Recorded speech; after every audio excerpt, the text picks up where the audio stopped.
Waalaikumsalam warahmatullahi wabarakatuh. Recording in progress. Oke. Kita mulai perkuliahan hari ini. Kita lanjut ya ke materi yang sebelumnya. Jangan lupa ngisi kehadiran di LMS ya. Itu pertemuan keberapa ya? Kedua ya. Topik kedua. Pertemuan ketiga. Pertemuan ke satu ya. Bentar. Halo? Pak. Kelihatan, Pak. Hari ini kita lanjutkan materi sebelumnya tentang peralatan dasar laboratorium ya. Dalam peralatan dasar laboratorium ini kemarin sudah dibahas ya, ada setidaknya 4 bahan yang digunakan dalam bahan baku dalam pembuatan alat-alat di laboratorium ya. Ada bahan gelas, bahan apa lagi? Bahan porselen sama Porselen, kemudian bahan plastik dan juga bahan logam. Bahan logam ya. Yang paling banyak adalah menggunakan bahan kaca atau gelas karena memang lebih stabil, lebih kuat terhadap beberapa paparan bahan kimia. Jadi bahan kimia itu tidak bereaksi dengan bahan gelas gitu ya. Oke, kita sekarang akan membahas jenis-jenis peralatannya apa saja yang ada, nama, fungsi ya, dan saya akan jelaskan juga ini digunakan di praktikum apa ya. Nah, yang pertama adalah bejana lonceng atau beljar ya. Ini beljar ini kayak gini bentuknya, kayak tutup gini ya, kayak tabung tertutup kayak gini ya. Dia kapasitasnya ada yang 200 dikali 150 mm ya, diameter dan tingginya itu beda-beda ya. Kalau kita lihat sebetulnya ini untuk fungsinya adalah untuk percobaan tentang hubungan antara fotosintesis dengan respirasi hewan ya. Dalam bejana lonceng ini dia kedap, dia ketika ditutup oleh bejana lonceng ini oleh kaca yang seperti ini ya, ini tinggi sebesar ini ya, sekitar ya tinggi sekitar 30 sentian lah seperti itu ya. Dia kedap udara, nggak ada udara yang bisa keluar masuk dari sini ya. Bagian permukaan bawahnya betul-betul rata ya, sehingga ini bagus untuk bisa mengetahui bagaimana interaksi antara makhluk tumbuhan dengan hewan ya. Berapa sih jumlah daun yang bisa mengcover kebutuhan konsumsi oksigen dari hewan kecil, misalkan dari apakah tikus atau di situ atau serangga misalkan seperti itu ya. Nah, jadi kita bisa menguji berapa jumlah perbandingan dari tumbuhan dan hewan yang akan saling menyuplai kebutuhan di sana ya. Nah, kemudian bejana lonceng juga ada yang memiliki soket di bagian atasnya atau bisa dibuka sehingga soket ini nanti akan dihubungkan dengan selang. Selangnya fungsinya untuk memasukkan gas atau juga untuk mengatur tekanan udara di sini ya. Bisa membuatnya lebih tekanan udaranya lebih rendah atau lebih tinggi, atau kita bisa memasukkan satu gas tertentu ke dalam ruangan ini ya. Nah, ini fungsinya untuk mengetahui nanti bisanya untuk misalkan untuk praktikum bagaimana tumbuhan itu mengambil CO2. Kalau misalkan CO2-nya dirubah misalkan dengan monoksida ya, dengan CO ya, seperti apa reaksinya ya. Atau misalkan hewan, kita ingin tahu bagaimana reaksinya ketika kita kasih gas tertentu atau kita berikan tekanan udara pada tekanan tertentu, apakah tekanannya dinaikkan atau diturunkan. Itu nanti kita akan bisa melihat bagaimana perilaku atau juga fisiologi yang terjadi ketika satu makhluk hidup berada pada kondisi udara dan kandungan udara yang kita sesuaikan atau kita atur ya, seperti ini. Nah, ada juga yang seperti ini sama bejana lonceng. Nah, kalau di sini ada stopcocknya, ada semacam kerannya ya. Ini bedanya, kalau ini penutup untuk keluar masuk gasnya dari atas, kalau ini dari bawah gitu ya. Nah, ini betul-betul untuk melihat bagaimana dalam kondisi tekanan udara tertentu. Kalau ini hanya untuk gas, saya kira. Tapi kalau ini betul-betul untuk melihat bagaimana pada kondisi tekanan udara tertentu. Karena bagian dasar bawahnya itu juga betul-betul kedap. Ya, ada bagian penampang bawah yang kemudian ketika di sini tekanan udaranya ditinggikan, tidak akan keluar udaranya dari luar, dari pinggiran. Kalau ini kan masih bisa sebetulnya udara itu keluar. Ya, kalau diberikan pressure tekanan tinggi, di bagian permukaan bawah itu bisa saja keluar tekanannya, ya. Karena tidak ada pengunci. Kalau ini ada penguncinya, ya. Seperti itu. Nah, kemudian bejana pewarna atau koplinjar, ya. Nah, bejana pewarna ini adalah alat yang digunakan untuk mewarnai preparat mikroskopis, ya. Kalau Anda kan suka mengamati objek gelas yang preparat awetan, misalkan, ya. Misalkan Anda lihat preparat awetan, ini muncul, masih muncul Google saya. Ya.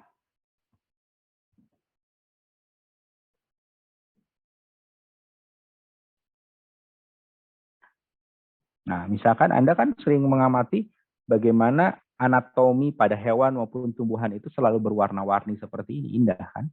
Ya, kadang-kadang seperti ini, warna merah untuk beberapa otot, ya. Kemudian agak ada yang warna biru untuk beberapa tulang, misalkan seperti itu, ya. Misalkan atau pembuluh angkut pada tumbuhan, ya, berwarna-warni seperti ini, ya. Bahkan warnanya lebih dari satu, ya, macam-macam, misalkan seperti ini. Ada yang warna kuning, biru, kemudian ungu, ya, merah. Itu jenis-jenis pewarnaan pada preparat.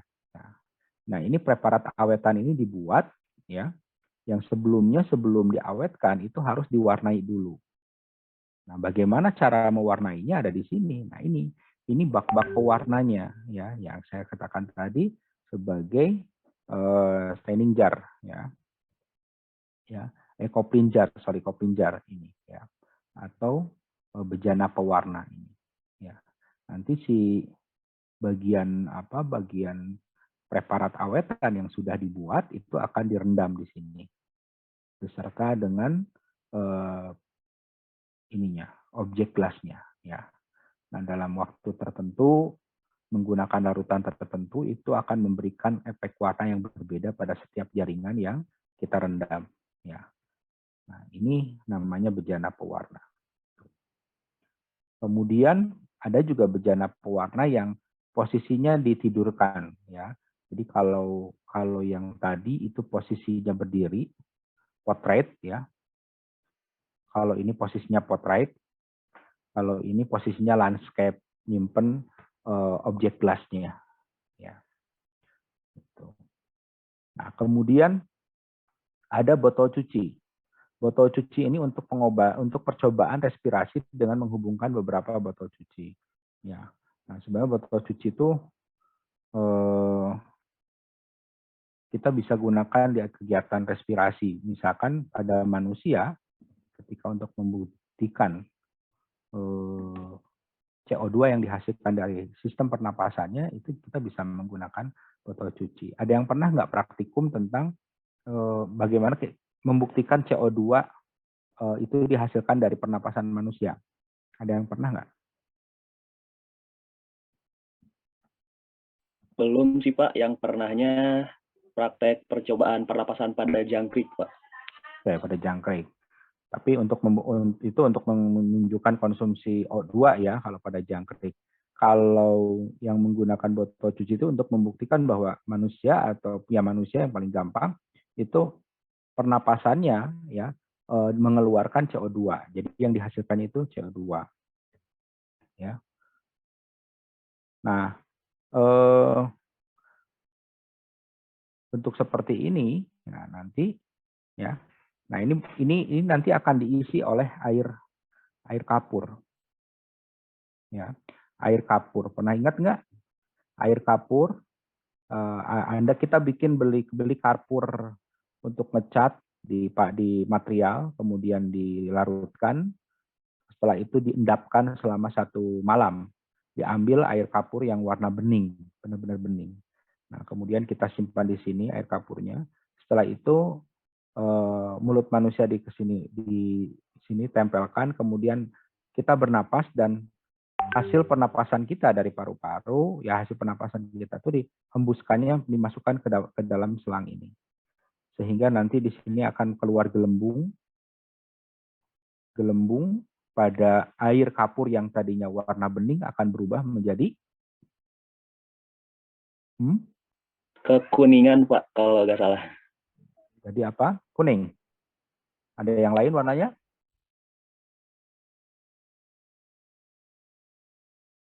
Berubah menjadi warna keruh, ya putih, gitu. Karena yang asalnya kalsiumnya terikat di air, itu akan berikatan dengan CO2 yang dihembuskan dari napas kita. Sehingga berubah menjadi CaCO3.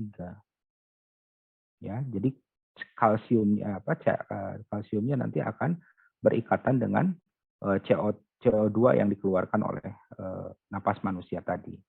Sehingga berikatan menjadi CaCO3. Yang tadinya Ca-nya larut di air, jadi Ca-nya mengendap dalam bentuk kalsium karbonat.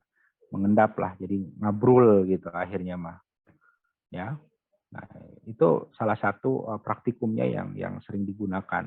Saya kira ini sudah jarang dilakukan oleh sekolah ya di sekolah-sekolah, padahal mudah sekali dan bahannya juga sangat mudah. Ya. Nah, itu botol cuci. Kemudian botol preaksi ini seperti ini ya.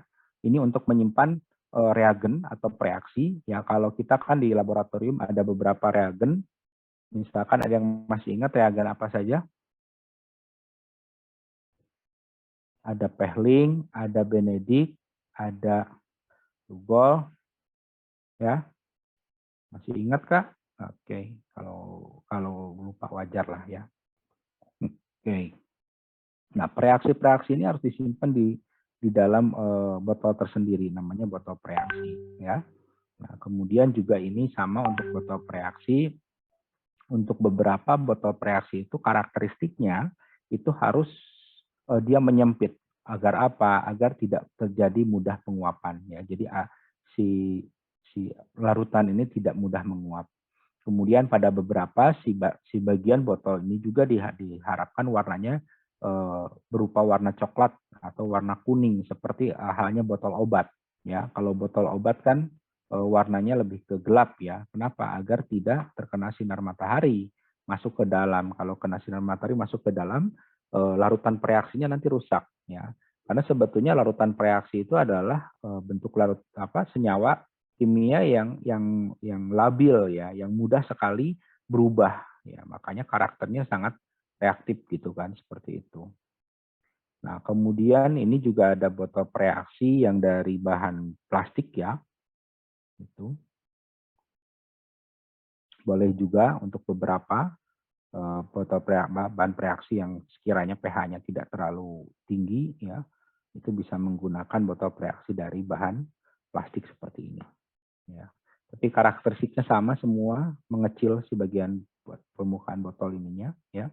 Bahkan beberapa warnanya juga gelap.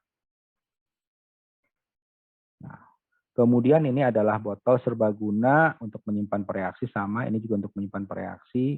Ada botol dari bahan plastik ya, botol polifenol ya, polifenol, kemudian botol polipropilen ya, kemudian botol polipropilen serbaguna, semua untuk menyimpan bahan-bahan kimia.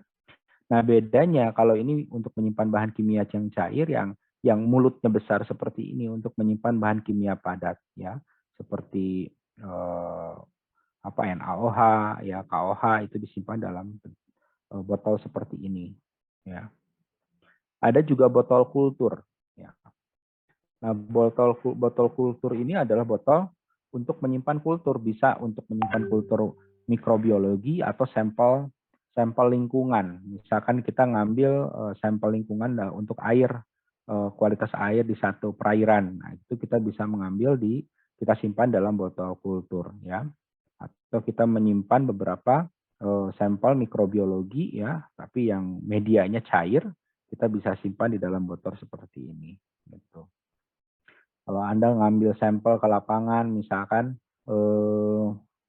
bagaimana kualitas perairan dari Sungai Cimandiri mulai dari hulu, tengah sampai hilir ya disimpan di sini di dalam botol khusus seperti ini ya, agar kualitasnya tetap sama ya, tidak ada yang berubah gitu. Nah, biasanya botol-botol sampel ini karakteristiknya juga dia sama, menyempit seperti ini. Ya, kedap juga tidak berceceran dan tidak mudah menguap bagian dalamnya ya. Gitu. Dan harus bisa disterilkan melalui pemanasan autoclave. Jadi tahan panas, harus tahan panas. Makanya kebanyakan terbuat dari gelas seperti ini. Kalau untuk yang mikrobiologi ya harus disterilkan dari autoclave. Tapi kalau untuk botol di lingkungan nggak terlalu ya, untuk sampel lingkungan. Ya. Kecuali sampel lingkungannya untuk mengukur mikrobiologi ya memang harus steril juga seperti itu. Tapi kalau untuk mengukur faktor lingkungan yang lain ya, misalkan bagaimana kandungan CO2 ya, oksigen, kandungan oksigennya, kekeruhan, ya pH dari air itu tidak perlu harus sampai di sterilisasi autoclave, karena sterilisasi autoclave ini untuk memastikan botol di dalamnya tidak terkontaminasi oleh mikroba lain. Nah, kemudian ada botol tetes ya. Botol tetes ini sebetulnya juga sama dengan botol preaksi, bahkan karena dia memiliki fungsinya hampir sama untuk menyimpan reaksi gitu kan. Hanya jumlahnya ya memang hanya sedikit biasanya. Untuk botol tetes itu penggunaannya hanya cukup ditetes-teteskan saja, tidak perlu dalam jumlah volume tertentu untuk penggunaan reaksinya ya seperti itu. Misalkan yang sering digunakan di sini adalah menyimpan lugol ya, lugol, metilen biru, kemudian beberapa pewarna bakteri juga itu disimpannya di dalam botol tetes seperti ini ya. Kemudian juga apa lagi ya? Ya seperti itulah ya, untuk yang jumlahnya tidak terlalu banyak. Kayak anilin sulfat untuk pewarnaan pada anatomi tumbuhan juga disimpan di dalam botol tetes seperti ini. Ya. Ini juga sama botol tetes, doping bottle, yang beda hanyalah di kapasitasnya mungkin ya, dan juga warna dari ini botol tetes. Karena biasanya ada yang bening, ada juga yang kebanyakan justru warna preaksi, botol preaksi itu harus gelap biar matahari tidak masuk dan merusak senyawa dari reaksi ini, ya, larutan reaksi ini. Selanjutnya biuret. Nah, ini mungkin di SMA Anda juga pernah pakai biuret ya, seperti ini. Ini untuk apa biuret tuh? Silahkan. Kalau nggak salah ya Pak, soalnya udah lama, itu teh buat ngetesin senyawa, kan itu ada kerannya gitu di bawahnya, jadi bertempo gitu Pak. Bertempo gitu, jadi detik gitu. Bertempo. Jadi kita untuk memasukkan satu ini ya, untuk memasukkan jumlah senyawa tertentu agar kita bisa melihat seberapa cepat terjadi reaksi atau perubahan pada objek yang kita amati ya. Dan kita harus menghitung volumenya sangat-sangat sangat-sangat detail ya. Karena itu akan berhubungan dengan perhitungan konsentrasi dari senyawa yang kita akan ukur gitu ya. Itu kan prinsip titrasi seperti itu. Nanti bisa diamati lagi ya. Ini semua udah masuk ke tingkat 1 ya. Total ada 17 sudah. Nah, kemudian cawan Petri ya, atau Petri dish seperti ini ya. Petri dish ini selalu berpasangan ya. Gitu. Petri dish itu selalu berpasangan, ada bagian atas, bagian bawahnya gitu ya. Kemudian berbagai ukuran, ternyata Petri dish itu terbuat dari bahan kaca, biasanya kaca juga dari kaca borosilikat, karena biasanya Petri dish digunakan untuk pembuatan kultur media mikrobiologi biasanya. Sering digunakannya untuk pembuatan media kultur mikrobiologi ya. Untuk memperbanyak bakteri, memperbanyak jenis jamur, itu bisa menggunakan petri dish ya. Makanya harus tahan terhadap pemanasan karena nanti disterilisasi pada suhu yang cukup tinggi ya, sampai 140 derajat.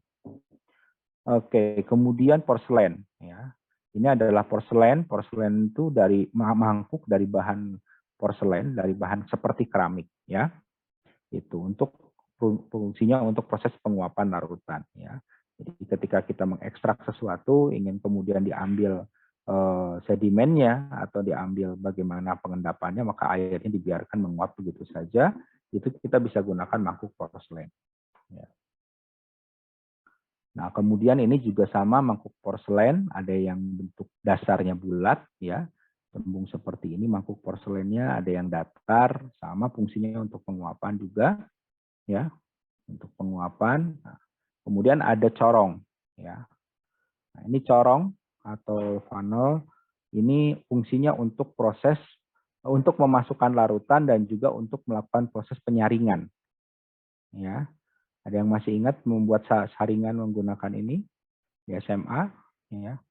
Itu dibuat, ini dijadikan penampang untuk membuat saringan nantinya. Ya, nanti di praktikum saya ajarkan lah, tapi minimal Anda tahu dulu apa namanya dan apa fungsinya ya. Ya, ini untuk memasukkan larutan ke dalam satu botol dan juga untuk proses penyaringan ya, penyaringan ya. Nah, kemudian ada corong pemisah ya. Corong pemisah itu seperti ini. Dia bentuknya tabung kerucut ya, bentuk kerucut seperti ini ke bawah gitu. Nah, kemudian di bagian bawahnya ada keran seperti pada buret ya. Fungsinya untuk memisahkan pigmen atau memisahkan larutan yang terpraksi gitu kan, larutan yang terpraksi oleh atau terpisah oleh massa jenis yang berbeda gitu ya. Tapi massa jenis yang berbedanya cukup diatur oleh gravitasi atau dipengaruhi gravitasi sudah membuat satu lapisan-lapisan tersendiri si larutannya ya, sehingga terpisah beberapa bagian-bagiannya gitu ya. Nah, biasanya di sini yang paling sering digunakan adalah mengekstrak minyak dari satu larutan ya. Misalkan kita ingin mengekstrak minyak dari sediaan buah jarak misalkan ya. Buah jarak kita hancurkan, kemudian kita reaksikan untuk mengeluarkan minyak dari setiap sel-sel pengunci minyaknya. Nanti minyaknya akan keluar.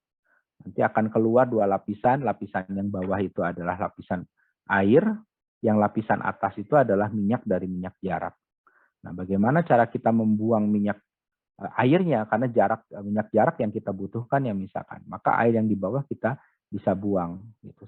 Sedikit-sedikit nanti pas mau mendekati ke bagian minyak jarak itu kita ganti dengan wadah khusus untuk minyak jarak gitu ya, untuk melakukan praksi atau pemisahan dari bagian satu larutan yang kemudian bisa terpisah karena massa jenis atau karena pengaruh gravitasi. Nah, kemudian ini juga sama ya, corong pemisah sama dengan ini. Nah, kemudian ini desikator ya. Desikator ini kayak semacam kayak wadah toples ya. Kayak wadah toples ini dari kaca.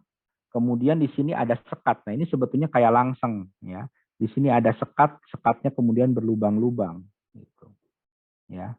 Nah, manfaat dari desikator ini adalah untuk melakukan proses pengeringan ya, menggunakan silika gel atau menangkap uap air ya menggunakan silika gel ya.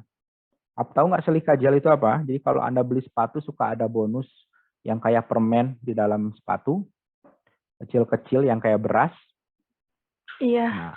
Nah, itu adalah silika gel. Fungsi silika gel itu untuk menyerap air, uap air. Jadi kalau Anda juga beli makanan snack dan sebagainya kayak kacang atom atau pilus, di dalamnya suka ada silika gel juga. Biar apa? Biar uap air di dalam kemasan itu diikat oleh silika gel. Karena kalau silika gel itu kalau uap air itu ada dalam kemasan akan membuat makanannya menjadi hapek, ya. Apa ya, hapek bahasa Indonesianya, itulah pokoknya. Jadi baunya nggak enak jadi ya, jadi alot nantinya, ya. Nah, sama juga sepatu selalu ada silika gel biar tidak lembab sepatunya. Nah, jadi silika gel itu memiliki fungsi mengikat air di udara, air yang ada di dalam udara. Nah, kalau kita menyimpan silika gel di bagian bawah, kemudian kita tutup pakai penyekat di sini, ada sekatnya khusus dari bahan porselen yang berlubang-lubang juga. Itu kita simpan di sini, misalkan daun, kita simpan bunga, ya, kita simpan serangga, maka kalau kita tutup dengan rapat dalam waktu periode tertentu, daun yang akan kita temukan itu menjadi kering, tidak ada airnya sama sekali. Bunganya pun kering, ya. Tapi keringnya bukan kering karena dipanaskan, kering karena airnya nggak ada, benar-benar diserap. Termasuk juga serangga itu akan menjadi kering serangganya, ya, terawetkan, gitu, ya. Jadi seperti itu, fungsi silika gel mampu mengikat air, ya, bahkan mengeluarkan air yang ada di dalam satu organ atau satu bagian dari satu makhluk hidup, ya. Nah, bisa seperti itu. Atau kadang juga desikator ini karena dia kondisinya kedap, juga sering digunakan oleh nanti mungkin ya oleh Bu Gina, oleh praktikum yang lain di keanekaragaman hewan itu untuk membius hewan. Ya. Jadi misalkan di bagian bawahnya disimpannya bukan silika gel, disimpannya itu kloroform, ya, untuk membius. Ya, dimasukkan larutan kloroform yang ke dalam kapas, kapasnya simpan di bagian bawah sini, kemudian pakai penyekat, simpan aja tikus di sini, atau marmut, atau ayam, tutup aja dalam kondisi kedap, udah pingsan, ya, gitu. Sama kondisinya seperti itu. Jadi karena dia kedap, akhirnya digunakan juga untuk proses mempingsankan spesimen pada hewan, ya. Nah, kemudian desikator ada juga yang pakai seperti ini. Nah, ini lebih enak untuk memasukkan uap tertentu ke dalam sehingga spesies di sini bisa pingsan dan sebagainya, ya. Atau juga proses pengeringannya dibantu dengan penghampaan udara. Jadi si udaranya dikeluarkan, ya. Jadi betul-betul dikering tapi juga di dalam dibantu oleh pengaturan tekanan udara, ya. Nah, kemudian ada gelas arloji. Ini gelas arloji seperti ini, bentuk gelas tapi seperti penutup kaca untuk arloji atau jam, ya. Makanya disebut dengan watch glass, ya. Ini fungsinya untuk menempatkan benda yang sedang dalam pengamatan. Biasanya sih kalau ini kita menggunakan ini untuk menyimpan bahan, ya. Kalau kita menimbang bahan juga bisa menggunakan gelas arloji, ya. Menimbang bahan kimia, apalagi bahan kimia serbuk, terutama bahan kimia serbuk yang agak berbahaya, ya, itu kita simpan menggunakan ini. Karena kalau pakai kertas, karena kalau pakai wadah-wadah yang lain itu cenderung khawatir bereaksi. Kalau pakai kaca arloji itu cenderung lebih kuat, gitu kan. Nah, atau juga kalau ini juga gelas arloji ini juga sering kita gunakan di dalam praktikum regenerasi. Jadi kalau Anda ngecek planaria, ya, planaria itu sejenis cacing platyhelminthes ya kalau nggak salah, itu planaria tuh, itu dia kan punya daya regenerasi. Jadi kalau kepalanya dibelah dua secara memanjang, jadi kepalanya nanti akan ada dua. Kalau tubuhnya kita potong menjadi dua bagian, dia menjadi dua individu gitu, seperti itu. Itu cacing planaria karena yang mampu beregenerasi. Nah, pengamatannya itu lebih mudah menggunakan ini, ya. Gelas arloji sambil kita bisa mengamati di bawah mikroskop. Jadi ini kita simpan di bawah mikroskop sambil kita bisa mengamati bagaimana proses regenerasi atau perbaikan tubuhnya setelah kita rusak gitu. Setelah kita potong-potong dia akan menjadi perbaikan tubuhnya seperti apa gitu, bisa amati menggunakan gelas arloji ini. Ya. Oke, selanjutnya gelas piala atau kita juga menyebutnya beker gelas, ya. Nah, ini gelas piala atau beker gelas. Fungsinya untuk menyimpan atau menyampur senyawa kimia atau unit skala tertentu yang tidak terlalu teliti, ya. Gitu. Jadi kita menyimpan larutan, kita menyimpan senyawa atau kita ingin mencampurkan membuat larutan ya di beker gelas. Pak, boleh nggak di sini kita menggunakan pengukurannya? Boleh, tapi tidak teliti, ya. Kalau kita membutuhkan larutan sebanyak 100, 200 ya bisa saja di sini, tapi memang tidak seteliti gelas ukur, ya. Kalau gelas piala itu hanya untuk menunjukkan saja bagi apa sekarang skalanya berapa, tapi tidak seakurat gelas ukur, ya. Gelas piala itu syaratnya banyak bentuknya, ya. Ada yang lurus seperti ini, ada yang ke atasnya mengecil seperti ini, ya. Yang pasti harus bermulut itu seperti ini. Jadi ada bagian untuk menuangkan seperti ini, ya. Ada mulutnya untuk menuangkan, ya. Ada skalanya, ya. Nah, untuk beberapa gelas piala ada juga yang ke atasnya mengecil. Kenapa? Biar pada proses pengadukan itu tidak mudah tumpah. Karena ketika proses pengadukan kan air ke atas gitu. Nah, kalau dalam kondisi yang mengecil ke atas seperti ini tidak mudah ngeplok keluar, ya. Seperti itu. Oke, kemudian gelas ukur. Nah, ini gelas ukur lebih akurat. Fungsinya untuk mengukur volume suatu cairan sesuai dengan keperluan.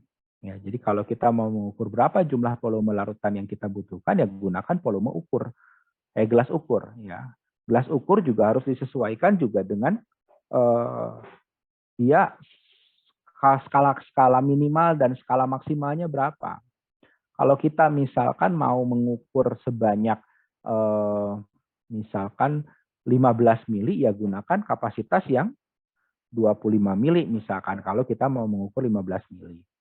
Jangan kita ingin mengukur selarutan sebanyak 15 mili tapi menggunakan kapasitas maksimal sebanyak 2 liter. Yang itu terlalu besar skalanya, ya.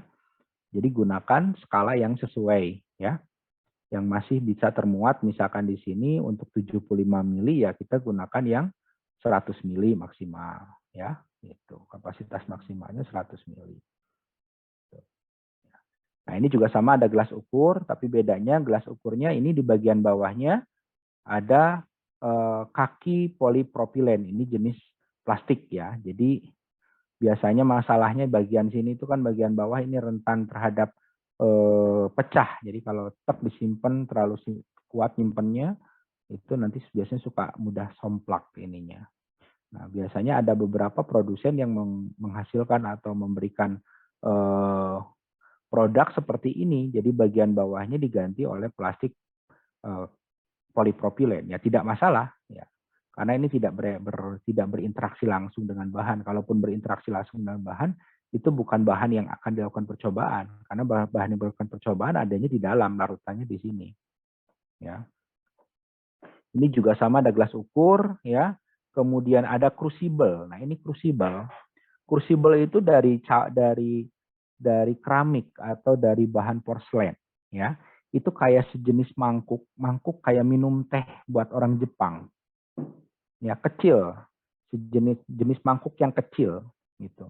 Mangkuk kecil bahannya dari porselen, kemudian dia kita sering lihat kayak kalau orang Jepang minum teh kayak gitu bentuknya, kayak mangkuk crucible, ya. Ini ada ukuran-ukurannya. Buat apa fungsinya? Fungsinya untuk membuat preparat abu. Baik preparat abu pada tumbuhan maupun pada hewan, misalkan seperti itu. Buat apa sih preparat abu tuh? Preparat abu itu untuk mengukur kandungan senyawa anorganik pada suatu tumbuhan misalkan, ya. Nah, Anda misalkan dibilang kita harus rajin, kita harus makan kangkung kalau kita kurang darah, atau kita kekurangan zat besi itu cobalah makan daun apa coba kalau kekurangan zat besi itu? Coba kalau kita kekurangan zat besi disarankan makan daun apa? Daun apa? Bayam. Ya, daun bayam, betul ya. Bukan daun pintu angkot ya. Kalau pintu angkot memang dari besi ya, tapi itu juga nggak bisa kita makan. Nah, daun bayam misalkan mengandung zat besi.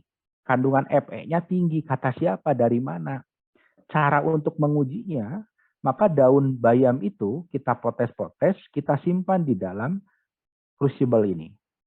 Ya, kita simpan di dalam crucible, kemudian setelah itu kita tutup ya crucible-nya, dan kita simpan di dalam satu alat yang bernama furnace.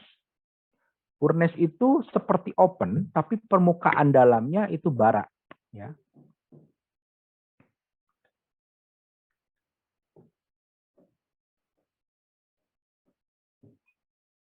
Itu dalamnya kayak open. Jadi kita buka gitu. Kayak saya buka lah kayak gimana ya. Biar nggak bingung.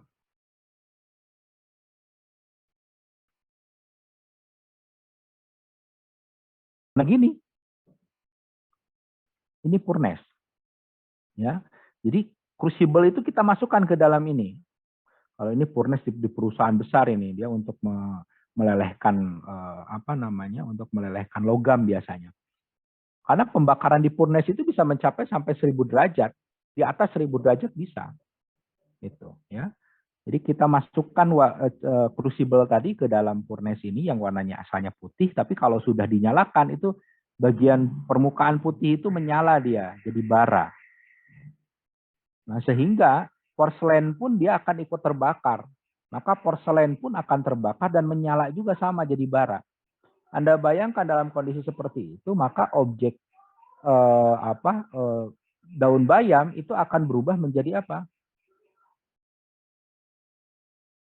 Akan jadi abu, ya, akan jadi abu, ya. Nah, abu itu kemudian diambil, di sampel abu itu kita ambil dan itu yakin abu di situ adalah hanya abu yang berasal dari bayam, ya. Per satuan berapa gram gitu kan. Jadi kita akan dari 100 gram daun segar bayam yang kita masukkan dalam crucible, kita akan mendapatkan berapa jumlah abunya. Nah, jumlah abu itu kita masukkan ke dalam tabung Erlenmeyer, kemudian kita lakukan titrasi. Nah, dari proses titrasi itu kita akan tahu berapa sih jumlah zat besi yang terkandung dalam sampel yang kita uji. Gitu, ya. Jadi itu fungsinya dari crucible, ya, untuk analisis abu. Nah, ini juga sama crucible. Ada juga ini crucible yang memiliki saringan, ya. Jadi kalau yang crucible saringan ini nanti ada bagian yang halusnya tersaring ke bawah, jadi ini ada sekatnya crucible-nya. Di yang bagian halusnya akan tersaring ke bawah, bagian yang masih belum menjadi abu secara keseluruhan akan tertahan di bagian atasnya, gitu. Ya. Nah, kemudian ada labu destilasi, ya. Ini labu destilasi seperti ini. Labu destilasi itu sebagai alat untuk apa? Untuk mendestilasi atau sebagai alat destilator, ya. Untuk menghasilkan apa destilasi ini?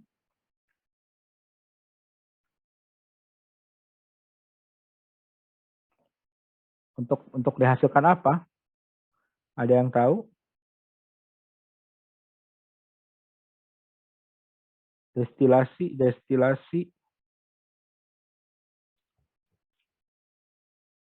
Destilasi itu adalah proses untuk menghasilkan air murni, ya. Gitu. Untuk menghasilkan air murni. Nah, saya ini agak agak promo sedikit ya. Ini Hamidis. Nah, Hamidis ini kalau nggak salah juga dia air destilator, air hasil destilasi, ya. Air hasil dari destilasi, pemurnian air, gitu. Ya. Kalau Anda masak air, biasanya uap air itu kan selalu tertahan di tutup panci ya. Tahu, zaman sekarang anak-anak masih ada masak air pakai panci nggak? Saya nggak tahu ya. Nah, biasanya kan tutup panci itu kalau lagi memasak air atau sayur dalam suhu yang tinggi kan tutup panci itu selalu ada tetes-tetes air. Nah, kalau kita kumpulkan itu airnya itu sebetulnya dia H2O murni. Itu H2O murni, nggak ada apa-apanya lagi, H2O saja. Gitu, ya. Nah, ini juga yang dilakukan oleh negara Timur Tengah untuk mendapatkan air, karena di sana minim air, atau juga orang-orang di Singapura karena minim air, maka air lautnya mereka destilasi. Air lautnya dipanaskan, uapnya kemudian ditangkap, diturunkan suhunya, dan keluar air minum. Gitu. H2O murni. Nah, itu disebut dengan air suling namanya, air hasil penyulingan, ya. Ya, kalau bahasa kitanya disebut air suling atau air penyulingan. Jadi ingat, air suling itu bukan air yang keluar dari suling ketika memainkan alat musik suling, itu beda lagi ya. Nah, itu geleh kalau gitu ya namanya. Pak, itu ada air suling, saya ini karena kebetulan ada main kecapi suling, saya ngambil nggak ya air suling, bukan gitu. Nah, ini nama salah satu alat-alat labnya yang digunakan untuk destilasi adalah labu destilasi. Bentuknya seperti ini. Nanti kalau di laboratorium labu destilasi tidak hanya untuk membuat air murni, tapi juga misalkan untuk mempraksi senyawa tertentu dari ekstrak, misalkan ekstrak tumbuhan, ya, kemudian atau campuran satu minyak itu, nanti kita bisa menghasilkan ekstrak sesuai dengan tingkat didih yang berbeda. Nah, misalkan Anda tahu ada minyak cengkeh, tahu ya, minyak cengkeh atau minyak wangi. Bagaimana kita menghasilkan minyak wangi yang bagus dari bahan wewangian bunga-bunga. Nah, itu cara mengeluarkan minyaknya itu menggunakan labu destilasi ini. Gitu, ya. Nanti ekstrak-ekstrak yang ingin kita keluarkan bunganya, wewangiannya itu dari ekstrak kasar kita panaskan pada tingkat titik didih tertentu, maka senyawa tersebut akan mengalir, akan terangkat menjadi uap, kemudian uapnya kita turunkan suhunya, keluar menjadi satu larutan lagi, ya. Seperti itu. Makanya labu destilasi itu bentuknya enggak gepeng, tapi dia bundar, bagian bawahnya itu harus bulat, ya. Agar apa? Agar pemanasannya merata. Kemudian tidak ada bagian yang panasnya lebih panas, tapi ini lebih merata kalau bagian bawahnya bulat. Itu labu ekstraksi, yaitu labu destilasi. Nah, kemudian ada labu ekstraksi, ya, ini untuk proses ekstraksi. Nah, biasanya ini base plan-nya sebelum larutan yang akan kita ekstrak itu didestilasi, itu disimpannya di labu ekstraksi di sini. Ya, misalkan kita ingin mengekstrak wewangian sirih, ya. Nah, ekstrak sirihnya kita blender, kemudian kita saring menggunakan kertas saring, menggunakan corong, larutannya disimpan di labu ekstraksi ini. Lalu nanti kalau mau dimurnikan, didestilasi masuk ke sini. Gitu, ya. Kemudian ada labu Erlenmeyer, ya. Labu Erlenmeyer ini untuk memanaskan, untuk mencampurkan, sebetulnya ini hampir sama dengan Baker glass, tapi lebih kompatibel ini kalau menurut saya sih, lebih enak menggunakan labu Erlenmeyer untuk melarutkan atau memanaskan, mencampur senyawa kimia, karena permukaan atasnya kerucut. Jadi kalau mengaduknya hanya perlu pakai tangan saja udah bisa teraduk, ya. Tapi kalau Baker glass harus pakai batang pengaduk untuk mengaduknya. Oke, selanjutnya labu Erlenmeyer masih sama. Erlenmeyer ada labu dasar bulat. Nah, ini seperti ini, ya. Kayak labu destilasi, ada labu dasar rata, ada labu jerdal. Ini untuk salah satu perangkat untuk percobaan kadar protein. Nah, nanti di praktikum biokimia Anda akan menggunakan ini. Ya, ada labu volumetrik untuk menyimpan hasil ekstraksi, pakai tutup ini di atasnya agar tidak menguap. Ada lumpang dan alu, tahu ya lumpang alu. Setidaknya Anda pernah lihat di lab, pasti pernah menggunakan ini, ya. Kalaupun tidak, Anda kalau ke puskesmas sering lihat orang yang mencampur obat pakai ini, ya. Ini lumpang alu. Kemudian mangkuk gelas untuk proses pengkristalan. Nah, ada mangkuk gelas juga untuk penguapan larutan, ya. Nah, ini plat tetes, ya. Pernah lihat plat tetes ya? Latetes untuk percobaan biasanya biokimia ini untuk ngecek mereaksikan apakah mengandung karbohidrat atau tidak ya. Seperti ini. Latetes bahannya dari porselen. Nah, ini pipet ya. Ada pipet berskala ya, ada pipet volumetri ya, ini seperti ini. Saya kira Anda pasti pernah melihatnya ya. Nah, ini ada yang di atasnya dihisap, ada yang pakai bulb lagi. Bulbnya besar, karetnya besar di atas tuh. Ya. Ada tabung. Nah, ini tabung tuh ada tabung reaksi yang umum kita sering gunakan. Ternyata tabung reaksi juga ada yang berskala. Ya, ini tabung reaksi juga tabung reaksi. Nah, yang dua ini jadi agak sedikit berbeda. Ini namanya tabung centrifuge atau centrifugal atau centrifuge tube. Ya, ini bahannya terbuat dari plastik. Ya, fungsinya adalah untuk mengendapkan pada alat centrifuge. Ya. Apa sih seperti apa alat centrifuge itu? Jadi tabung centrifugal itu khusus untuk alat pendukung centrifuge. Ya. Nah, seperti ini alatnya. Ya, seperti ini alatnya. Fungsinya buat apa? Jadi kalau Anda lihat ingin tahu alat ini ada di mana, selain di lab itu banyak di analisis kesehatan. Di puskesmas biasanya suka ada atau di laboratorium kesehatan. Nah, ini tabungnya yang saya ceritakan tadi. Tabungnya disimpan di sini. Nanti kalau dinyalakan ini muter kayak mesin cuci pengering. Gitu. Nah, salah satunya buat apa? Ini untuk mendifraksi, untuk memisahkan larutan koloid biasanya. Ya. Larutan koloid atau larutan biasa juga bisa saja. Ya. Misalkan kebanyakan ini untuk analisis orang-orang di genetika. Ya, atau di kesehatan juga. Sebagai contoh gini, Anda pernah tes DBD?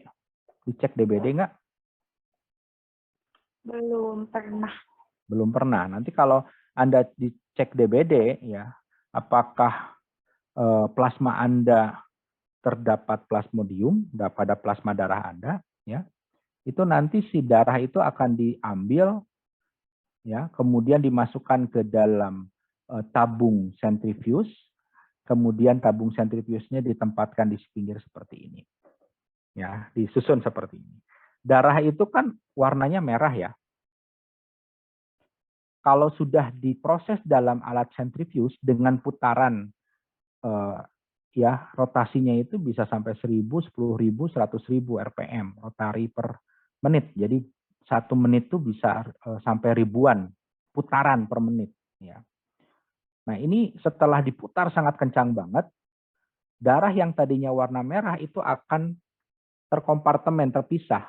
Ada bagian endapan yang warnanya gelap, ya, keping darah biasanya, sel darah merah, sel darah putih, kemudian plasma darah. Yang bagian atas plasma darah itu bening. Ya. Jadi darah itu yang tadinya warna merah kental itu akan terpisahkan. Yang atasnya bening cairan, kemudian ada yang warna agak abu-abu, sel darah ada yang agak warna putih, sel darah putih, kemudian sel darah merah, kemudian trombosit yang paling bawah. Ya. Nah, jadi darah yang tadinya kental itu bercampur sudah jadi bisa dipisahkan seperti itu. Ya.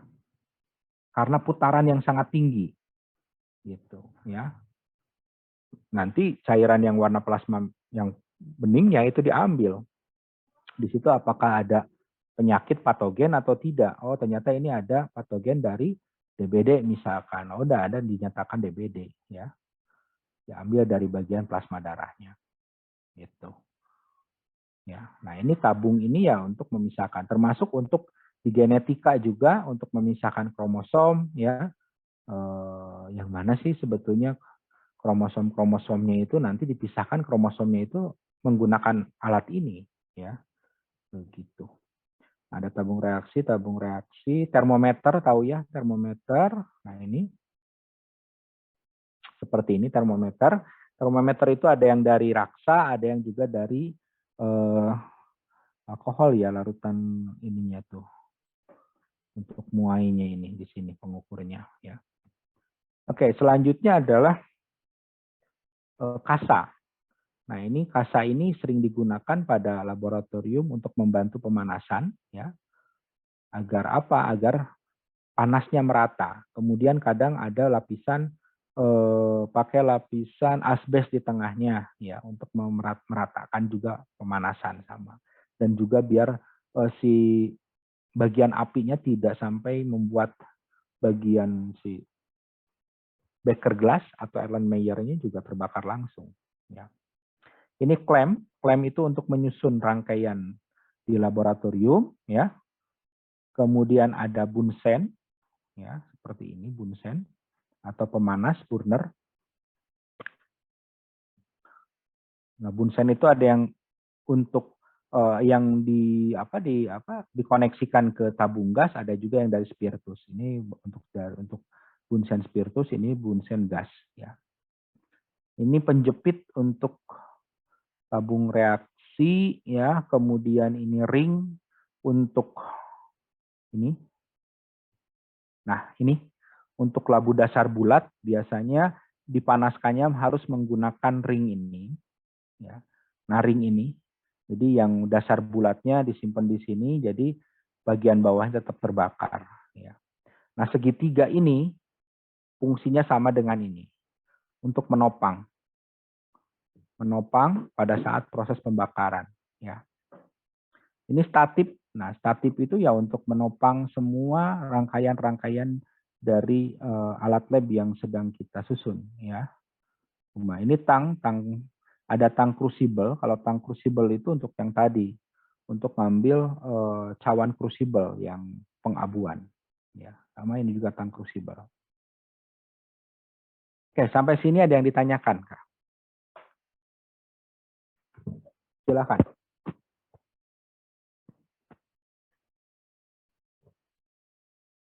Ada yang ditanyakan?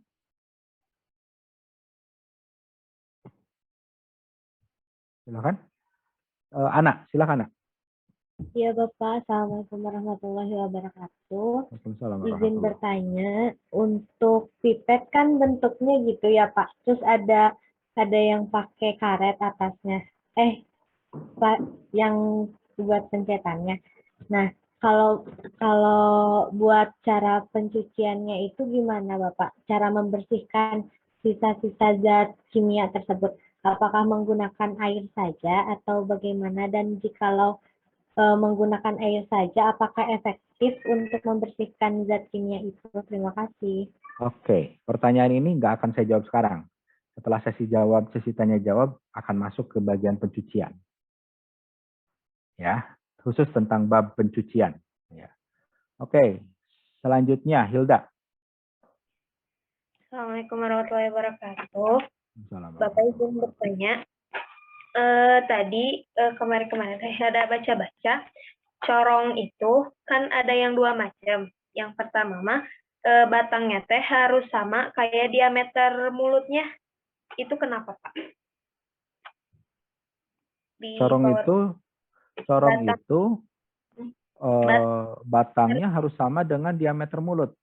Iya, panjangnya. Tadi kemarin baca di PowerPoint. Oh itu. iya. Biar itu stabil. Biar Oh, stabil. Ya, jadi biar stabil. Jadi panjang dari bagian yang ke bawahnya, bagian yang kayak selangnya, itu harus sama dengan lebar dari mulut atasnya. Gitu. Ya, biar stabil. Ya. Karena kalau terlalu panjang juga nanti tidak stabil. Gitu. Oke, bagus itu. Ada lagi? Pak. Oke, tidak ada ya. Kalau tidak ada, kita lanjut ke materi. Oke, tentang bagaimana kita merawat dan mencuci pasca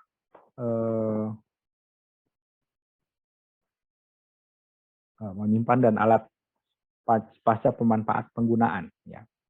Alat gelas, semua peralatan laboratorium itu harus dicuci dan dibersihkan. Kenapa? Agar sisa-sisa pengamatan itu tidak mengendap atau tidak mengerak, tidak menempel pada alat-alat laboratorium. Dan ketika kita mau menggunakannya lagi, kondisi alat lab itu harus sudah dalam kondisi bersih. Ya.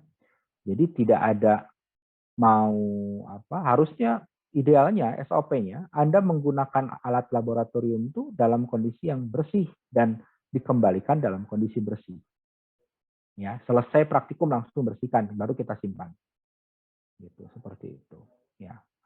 Nah, alat gelas itu dibersihkan menggunakan sabun dengan deterjen, menggunakan sikat yang sesuai. Banyak sekali macam sikat-sikat untuk alat-alat laboratorium. Yang membedakan itu hanya diameter dari sikatnya, panjang dari kumpulan sikatnya yang membedakan seperti itu. Hampir semua peralatannya, hampir semua alat laboratorium bisa dibersihkan pakai sikat. Gitu. Pak, boleh nggak pakai spons? Boleh saja. Kalau bagian yang kita masih bisa capai, bagian luarnya itu pakai spons saja boleh. Gitu. Ya. Nah, apa sih Pak bahan sabun yang kita gunakan? Kalau saya sih sabun apapun yang penting bisa menghilangkan sisa-sisa. Yang paling sulit dibersihkan itu kan bagian lemak. Ya, dari semua bahan itu yang paling sulit untuk dibersihkan itu kan bagian lemak gitu. Nah, biasanya ya kita cari sabun yang anti lemak gitu kan. Bisa pakai Mama Lime misalkan ya, atau misalkan ya kebanyakan kita pakai sabun buat cuci piring sama saja, ya, gitu. Dan ketika kita membersihkan peralatan laboratorium, semua bagian karet itu harus dipisahkan, tidak boleh dibilas pakai sabun terlalu kuat. Tadi ada pipet, Pak. Gimana cara membersihkan pipet? Membersihkan pipet itu dicopot dulu karetnya, bulbnya, namanya bulb, ya. Bola karetnya dipisahkan, jangan dicuci. Kalau ternyata di situ kotor juga ada larutannya atau terpapar larutan kimia, ya segera dibilas saja, ya. Kalau harus pakai sabun silakan pakai sabun, tapi harus segera langsung dicuci kemudian dikeringkan, ya seperti itu. Jadi bahan-bahan karet dipisahkan, jangan sampai terkena terkena cairan sabun terlalu lama. Ya, kemudian langsung dikeringkan. Setelah dikeringkan diberikan bedak atau ya diberikan bedak biar tidak kering. Karena kalau kering nanti si karetnya pecah gitu. Ya, jadi kalau Anda beli karet yang baru, pernah beli karet gelang baru atau karet-karet baru, beli karet ban, itu biasanya kok ini beli karet yang baru selalu ada permukaan bedaknya. Ini memang diberikan kayak semacam itu, bedak atau kapur ya. Agar apa? Agar tidak terpapar uap air atau misalkan agar tidak pecah, tidak mudah rusak si karetnya. Gitu. Nah, itu ceritanya untuk penanganan karet ya. Jadi harus segera dikeringkan, dibersihkan, dikeringkan, kemudian dikasih bedak atau dikasih kapur ya, seperti itu. Nah, kemudian untuk yang bahan gelas kita cuci aja seperti biasa, digosok boleh pakai sikat, gosok juga pakai spons ya. Kemudian untuk alat plastik lebih baik gunakan spons agar tidak mudah tergores. Kalau bahan kaca boleh pakai sikat karena kalau tidak gampang tergores kalau bahan kaca ya. Ya. Nah, prinsipnya dalam mencuci itu yang namanya bersih itu ya tidak munculnya titik-titik air. Ya. Jadi kalau mencuci piring itu kan biasanya dicuci piring, bagaimana sih bersih kesatnya gitu, krek krek. Nah, itu standar kebersihan untuk cuci piring. Tapi kalau standar kebersihan untuk di laboratorium ketika si ini misalkan beker gelas, kita guyur pakai air, ini udah benar-benar Anda yakin Pak ini udah bersih, oke. Kita guyur pakai air mengalir di sini ya. Kemudian kita pisahkan, jauhkan dari air, maka semua air ini turun secara rata. Kalau masih tersisa titik-titik air di permukaan gelas itu, berarti permukaan yang ada titik-titiknya itu adalah kerak dari lemak atau masih kotor. Gitu. Jadi pada kondisi bersih itu tidak ada titik-titik air. Jadi lamun dituuskeun dia langsung turun semua si airnya ke bawah, nggak lagi tersisa titik-titik air di permukaan gelas. Itu standar kebersihan untuk alat lab. Ya, ini harus sampai sedetail itu. Kenapa? Karena kalau kita misalkan membersihkan tabung reaksi, nggak asal saja tabung reaksi kita bersihkan asal aja, di dalamnya masih banyak titik air, berarti kan di situ ada plak, ada kerak-kerak dari praktikum sebelumnya yang nempel. Kalau kita kemudian gunakan tabung reaksi itu untuk ke jenis praktikum yang lain, kok hasilnya jadi beda, ya wajar. Karena di dalamnya ternyata yang Anda uji tidak hanya objek yang Anda amati, tapi ada kerak atau sisa praktikum dari praktikum sebelumnya yang tertinggal di situ. Gitu. Nah, ini pentingnya kenapa alat laboratorium harus benar-benar bersih. Ya. Nah, untuk menghilangkan minyak atau kerak yang susah, itu kita juga bisa menggunakan asam sulfat pekat 1 bagian ditambah kalium dikromat 3%. 9 bagian itu kita rendam selama semalam. Tapi hati-hati larutan ini berbahaya ya. Cukup kalau kena ke kulit itu korosif ya, artinya bisa membuat luka di kulit karena ini ada zat asam sulfatnya. Gitu. Jadi kalau menggunakan larutan ini bekas misalkan praktikum tentang lemak direndam ini dimasukkan ke dalam wadah, wadahnya juga harus dari anti karat, misalkan dari wadah beker glass yang besar kita tampung di situ untuk direndam ya. Tabung-tabung reaksi yang penuh banyak lemak disimpan di dalam larutan ini yang ada di dalam beker glass. Simpan semalam, setelah itu besoknya jangan langsung dibuang tapi dikocor pakai air dulu. Isi larutan itu pakai air keran terus selama 15 menit sampai diyakinkan encer larutannya. Baru kita cuci seperti biasa. Itu biasanya keraknya lepas. Tapi kalau yang ekstra biasanya ingin cepat bisa saja. Kalau saya menyarankan pakai air hangat. Ya, suhu 40 sampai 50 derajat ditambah sunlight yang kental, kita gosok itu lemak akan lepas sebetulnya, ya. Kalau menggunakan air panas ya. Nah, setelah alat itu bersih, itu kita keringkan. Bagaimana Pak mengeringkannya? Apakah boleh dilap? Tidak boleh dilap. Ya. Jadi alat laboratorium itu kalau sudah dicuci bersih tidak boleh dilap, dibiarkan dia kering sampai keluar airnya terus semua ya, sampai habis semua airnya kering dengan sendirinya. Karena kalau kita lap, khawatir nanti ada serat-serat dari lap atau tisu yang menempel justru di alat laboratorium. Ini raknya. Nah, kalau untuk alat logam, silakan dicuci, disimpan, dikeringkan. Kalau dikeringkan, kalau alat logam boleh dikeringkan menggunakan lap, kecuali spatula yang nanti akan bereaksi dengan atau kita gunakan ke bahan kimia itu tidak boleh. Kalau yang lain kayak statip, kasa itu boleh dikeringkan kemudian dilap. Nah, ini cara penyimpanannya seperti ini ya, bisa Anda amati. Silahkan bisa dibaca sambil saya sambil istirahat dulu, ada azan ya, silahkan bisa dibaca untuk penyimpanan. Setelah ini sesi tanya jawab. Oke. Silahkan, ada yang ditanyakan? Karena materinya ini selesai. Nah, kayak ini rak-rak penyimpanan, ini rak penyimpanan untuk buret ya, epipet, rak penyimpanan untuk tabung reaksi, rak penyimpanan untuk buret ya, ini kayak gini. Oke, silakan ada yang ditanyakan?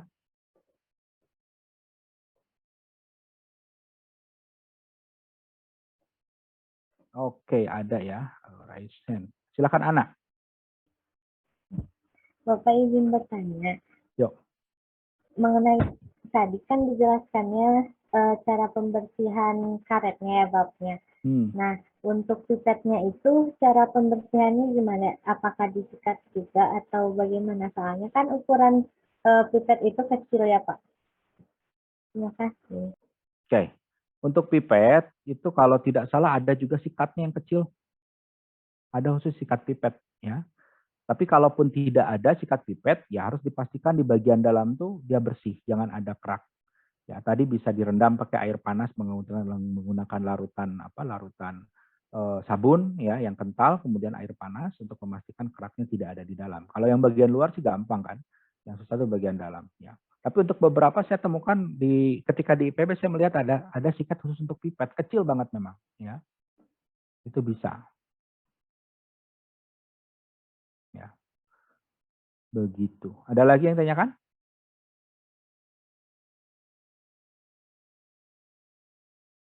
Oke, tidak ada. Kalau tidak ada, saya tutup pertemuan hari ini. Nanti saya akan kirim link untuk post-test. Ya, ada post-test. Nanti silakan untuk dikerjakan post-testnya. 1 soal 1 menit. Ya, atau saya lupa kalau nggak salah 10 soal, berarti sekitar 10 menit waktu Anda untuk pengisian post-test. Ya. Oke, kalau tidak ada yang ditanyakan berarti sudah paham. Saatnya saya untuk menanyakan pemahaman Anda. Ya, di post-test. Oke, itu saja ya untuk pertemuan hari ini. Sekian, terima kasih. Assalamualaikum warahmatullahi wabarakatuh.